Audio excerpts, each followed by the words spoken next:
오늘 하나님 말씀은 누가복음 21장에 있는 말씀으로 은혜를 나누고 싶습니다. 21장 첫 번째 단에는 과부가 헌금을 하는 내용이 담겨져 있습니다. 두 렙돈에 해당하는 금액을 헌금함에 넣었습니다. 그러자 예수님께서 말씀을 하시기를 너희들은 있는 것 가운데 헌금을 했지만 이 과부는 매우 가난한 가운데 생활비 전부를 하나님 앞에 드렸다. 이렇게 말을 하고 있는 것입니다. 이 말은 아마도 20장에 있는 율법학자들, 종교 지도자들, 바리새인들을 꾸짖기 위한 말씀으로 여겨집니다. 저번 주에 말씀드린 바처럼 20장 46절에는 율법학자를 주의하라 이런 말씀이 있고 47절에는 이들은 과부의 집을 삼키며 이런 표현도 있고 남에게 보이려고 길게 기도한다. 그런데 이들에게는 더 큰 심판을 받을 것이다.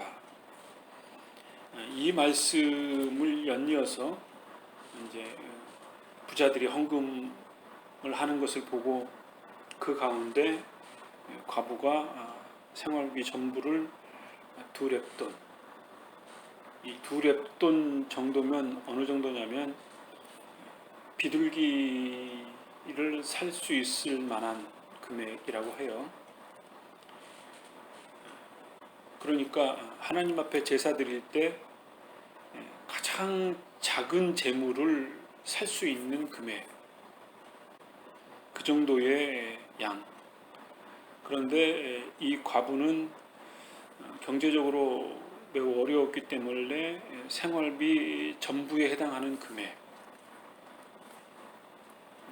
직설적으로 말하면 이것을 헌금함에 넣으면 당장 내일 먹을 것이 없는 급박한 상황, 그 가운데에서도 하나님 앞에 드려야겠다라고 하는 그 의지, 그리고 그 행동, 나 자신의 생활보다 하나님을 섬기고 이 비둘기를 하나님 앞에 드림으로 나의 죄를 용서함 받고 그리고 내가 하나님 앞에 죄 없이 떳떳하고 성결하게 의로움으로 살아가겠다라고 하는 이 연약한 여인의 전적인 의지, 그것을 예수님께서 보시고 너희들은 있는 가운데에 극히 작은 부분을 하나님 앞에 드리면서 그것도 다른 사람들에게 보이려고 자랑하려고 하는 그 부패한 마음, 그것보다 이 과부의 헌신된 마음, 그 의로움이 더 귀하다. 이 말씀을 하는 거죠. 우리가 이제 이런 예화를 들으면 오해되는 건 뭐냐면, 그래, 자기의 생활비 전부를 하나님 앞에, 하나님 너무 잔인해. 그러면 이 여인은 무엇을 당장 먹고 살란 말이냐. 그런 오해가 아니고 현실적으로 정당한 질문일 수 있겠죠. 현실적인 문제가 안타깝지 않다라는 얘기가 아니고 조금 전에 말씀드렸던 것처럼 부유하고 마치 하나님 앞에 드리는 것을 구제하는, 거린에게 구제하는 것처럼 드려지는 그런 헌금의 행위, 그런 것이 하나님 앞에 정당하지 못하다. 자기의 전 생애를 하나님 앞에 드리는 그 헌신의 행위가 중요하다. 나의 전 재물을 들여서 하나님 앞에 내 죄 용서를 받고 하나님 앞에 의롭게 살아가는 것이 이 세상에서 많은 재물을 갖고 구차하게 살고 죄를 지으면서 살고 그 재물로 하나님을 욕되게 하고 나 자신이 죄를 지으면서 살아가는 것보다 이 여인의 행위가 더 의롭다라고 하는 것을 예수님이 말씀을 하신 것이고 주위에 있는 제자들과 많은 사람들에게 교훈한 것이죠. 그러니까 이런 면을 보는 것이 더 중요하겠다, 그런 생각이 듭니다. 성경에는 잘 나와 있지 않지만 혹 이 말씀을 듣고 재물이 많은 사람들이 부끄러움을 느껴서 이 과부를 돕지 않았을까, 그런 생각도 괜히 해봅니다. 두 번째로는 율법학자들, 바리새인들, 종교 지도자들이, 유대인들이 그렇게 자랑하는 하나님의 성전, 그 성전을 보고 예수님 앞에 자랑을 했던 것 같습니다. 예수님, 이 성전 멋있죠? 헤롯이 지은 중축한 이 성전, 로마 시대 때에도 정말 기념비적인 건축물이었다고 합니다. 웅장했다고 해요. 그렇게 아름답게 꾸며진 돌과 금으로 장식되어져 있는 이 성전을 막 자랑을 하니까 예수님께서 하신 말씀이 쉬운 성경의 6절에 이렇게 기록되어져 있습니다. 너희가 지금 보고 있는 이것들이, 이 성전이 돌 하나도 돌 위에 남지 않고 다 무너질 날이 올 것이다. 이렇게 말씀을 하신 거죠. 예수님이 이 말씀을 하시는 시기는 AD 33년에서 35년경이라고 해요. 기껏해야 많이 잡아야 한 40년경 이전 일인데, 역사적으로 보면 AD 70년경에 로마 군대 티토스 장군이 예루살렘을 침공을 해서 성전을 에워싸고 결국은 예루살렘 성전이 침공이 되고 예루살렘 성전에 있는 많은 사람들이 죽고 비참한 최후를 맞이했다고 합니다.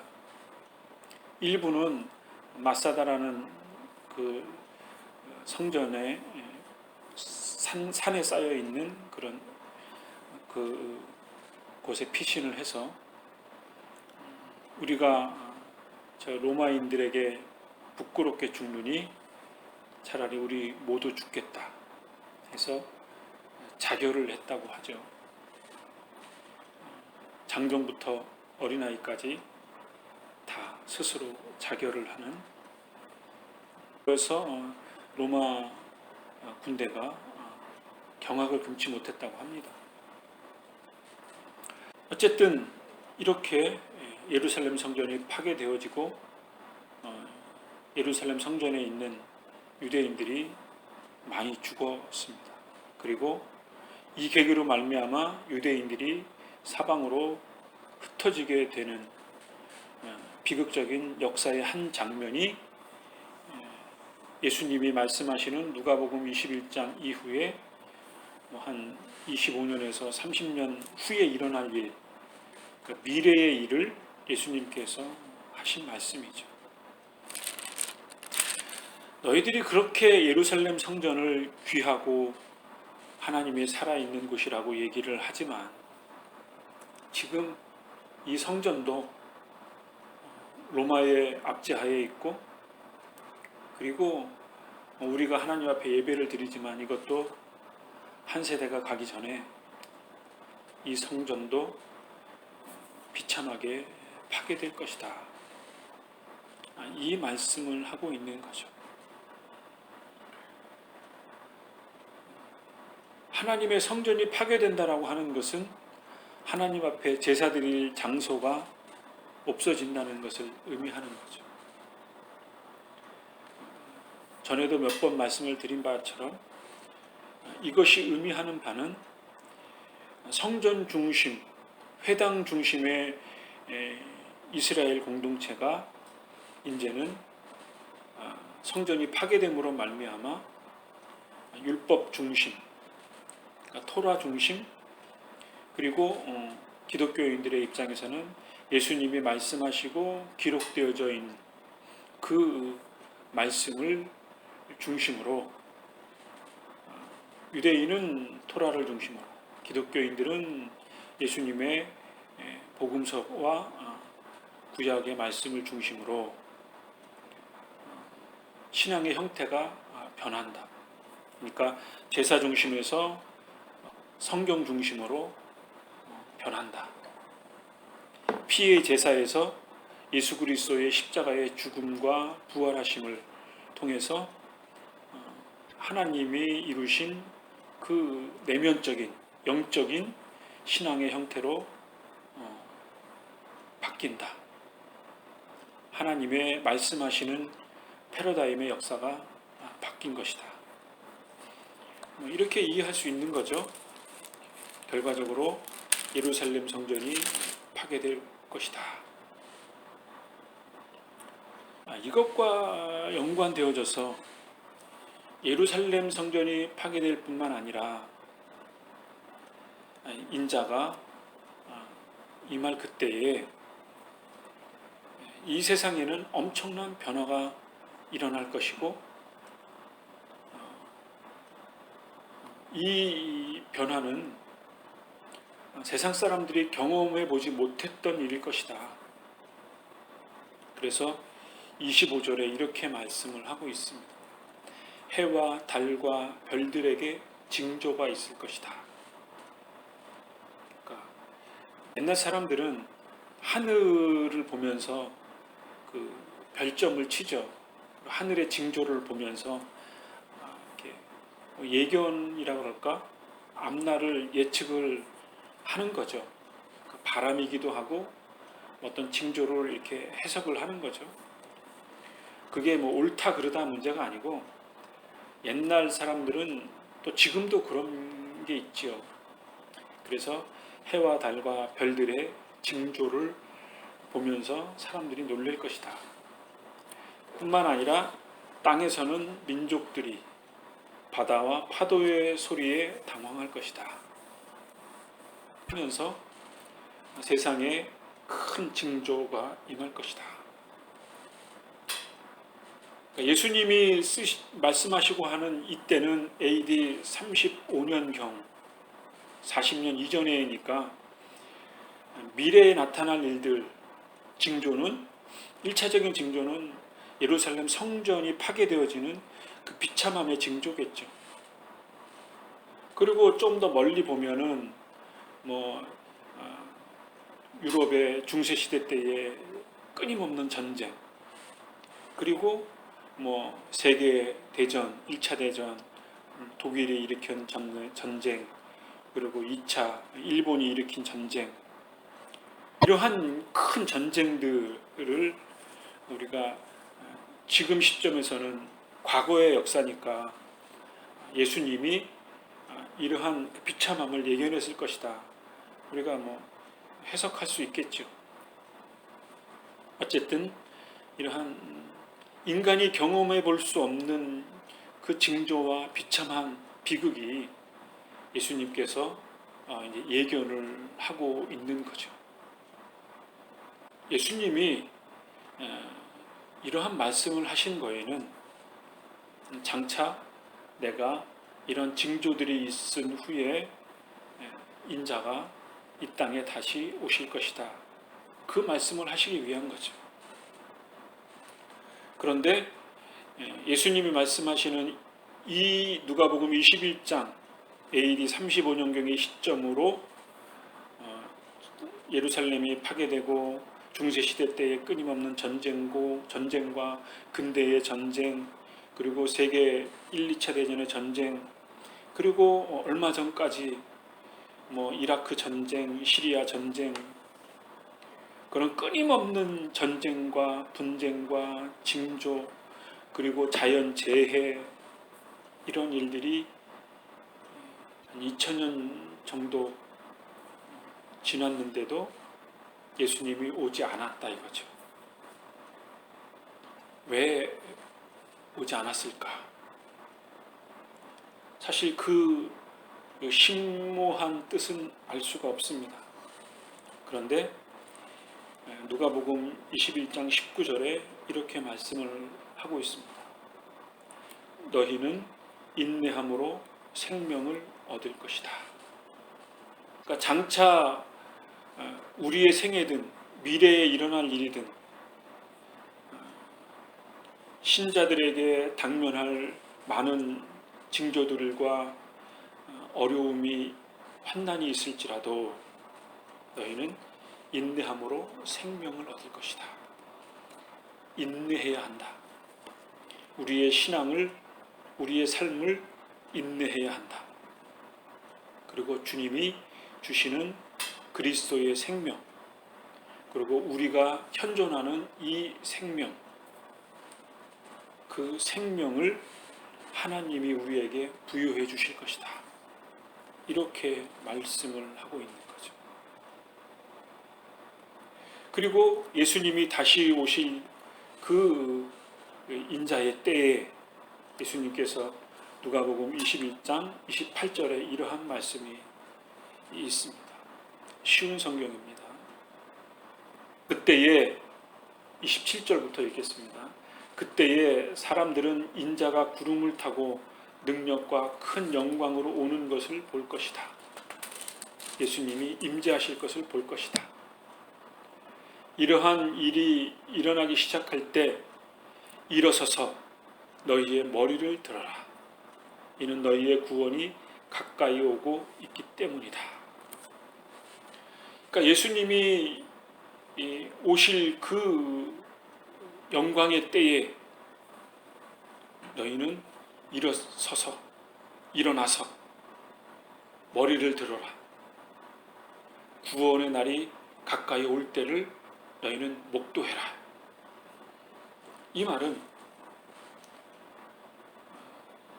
징조가 있을 때, 환난이 있을 때 인내함으로 생명을 얻고 주님이 영광으로 오실 그때에, 사실 그때가 우리의 생애에, 내 생애에 이루어질지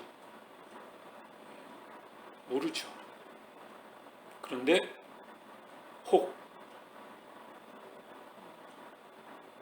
그때가 온다면 우리는 일어서서 머리를 들고 구원이 가까워오고 있다는 것을 우리가 인지하고 부끄러움이 없어야 한다 이거죠.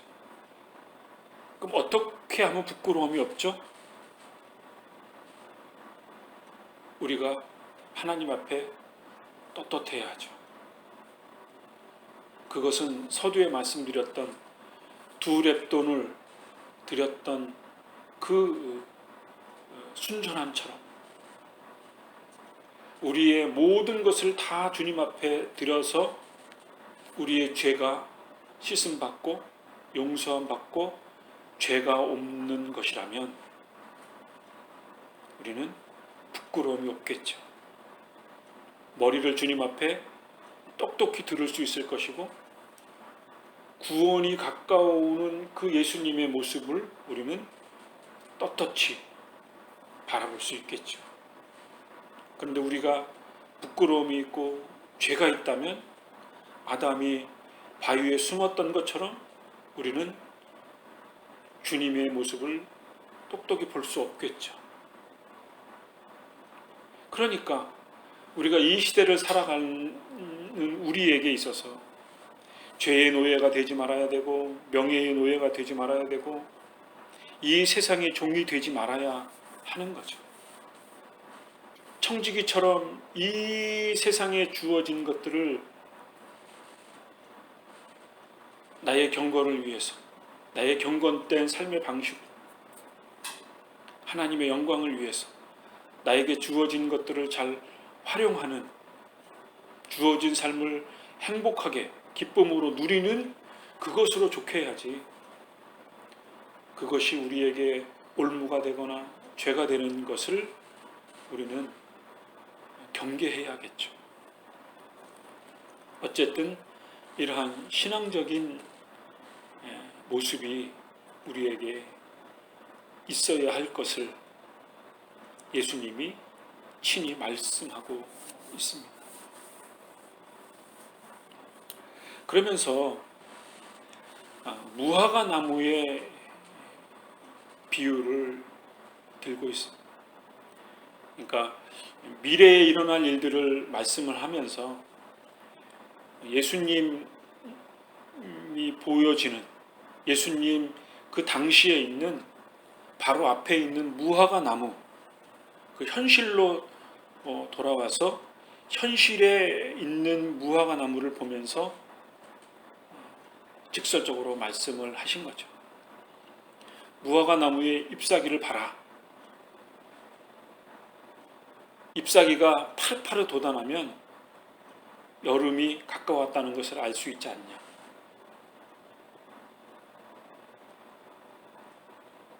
무화과 나무가 열매를 맺는 것을 보면 추수의 때구나. 무화과 나무의 잎사귀가 다 말라 비틀어지면 무화과 나무가 이제는 지는 시기이구나. 무화과 나무를 보면서 우리는 이 세대를 분별할 수 있지 않냐. 이 세대를 보면서, 나 자신을 보면서 하나님의 나라가 가까운 줄을 깨달아야 한다. 이 말씀을 하시면서 32절에 내가 진정으로 너희에게 말하기를 이 세대가 다 지나기 전에 이 모든 일들이 일어날 것이다. 하늘과 땅은 없어질지라도 내 말은 결코 없어지지 않을 것이다. 예수님의 말씀이 다 그대로 이루어질 것이다. 그러니까 세대를 잘 분별하라. 이 말씀을 하고 있는 거죠. 그러면서 36절에 이렇게 말씀합니다. 일어날 이 모든 일들을 피할 힘을 얻고 인자 앞에 서기 위하여 항상 기도하며 깨어 있어라. 우리에게 당면한 어려움이 있을 때 그 피할 힘을 얻어라 이거죠. 하나님의 능력을 힘입어라. 예수 그리스도의 생명의 힘을 힘입어라. 우리 안에 내주하시는 성령의 능력을 힘입어라. 그 힘을 얻어라. 그리고 인자 앞에 서기 위하여 죄가 없이 항상 주님 앞에 우리의 죄를 고백하고 부끄러움이 없이 항상 기도하며 깨어 있어라. 잠들지 마라. 죽어 있지 마라. 깨어 있는 영적인 사람이 되라. 이러한 사람이 될 때 우리에게 당면한 힘든 일, 고난, 병듦, 죽음의 위험, 죽음의 공포, 현실적으로 당면하는 수많은 어려운 문제들, 그것들을 인내하고 그 인내의 연단을 통해서 우리는 소망을 얻고 생명으로 나아갈 것이다. 예수 그리스도의 생명의 귀중함을 체득할 것이고 깨달을 것이고 그 생명이 우리에게 얼마나 존귀함을 얻을 수 있는가, 존귀한 가치를 지니는 것을 우리의 생애를 통해서 이 세상의 악함을 통해서 더 귀중함을 깨달을 것이다. 이 깨어있음을 통해서 우리의 하루하루의 생을 귀중하게 깨달으면서 살아라. 그리고 감사함으로, 기쁨으로 우리에게 주어진 생을 살아라. 주님이 우리에게 이 말씀을 하고 있는 것입니다. 우리는 우리에게 당면한 현실적인 어려움을 두려워하고 있습니다. 그렇습니다. 우리는 연약한 인생이기 때문에 영적으로 고통을 받거나 심적으로 위축감을 당하거나 경제적으로 압박을 당하거나 할 때 정말 입술이 바짝바짝 마르죠. 그것이 우리에게 당면한 현실이고, 또 전 세계적으로 보아도 전쟁이 끊임없이 일으키는 것 같아요. 정치 지도자들이. 다행히 우리 한반도에는 현실적으로 일어나지는 않고 있기에 그나마 다행이지만, 시리아에서 일어난 전쟁, 지금 이란에서 전쟁의 기운이 감돌고 있는데, 그러한 두려움이 있는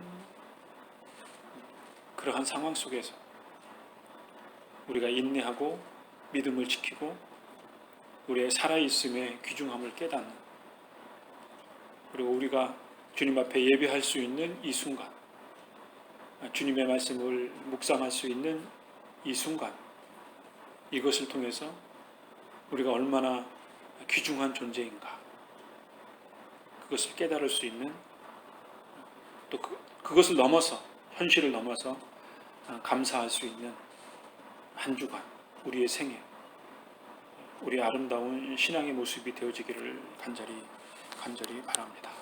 기도하겠습니다.